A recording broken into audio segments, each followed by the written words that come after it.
হ্যাঁ।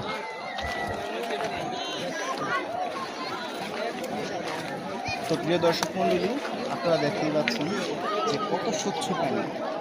এখানে আমি এসে পানির দিকে তাকিয়েছিলাম অনেকক্ষণ। বিষয়টা হচ্ছে যে এখানে এত স্বচ্ছ পানি থাকার একটা সুনির্দিষ্ট কারণ আছে।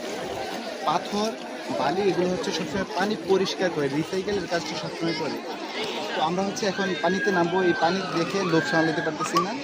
তো আমরা পানিতে নামবো, একটা ফটো সেশন করবো, আপনাদের সঙ্গেই থাকবো, আপনাদের নিয়ে আছি। আর এই সৌন্দর্য আপনাদের নিয়ে একত্রে আমরা উপভোগ করব। তো আমাদের সাথেই থাকুন, দেখতে থাকুন।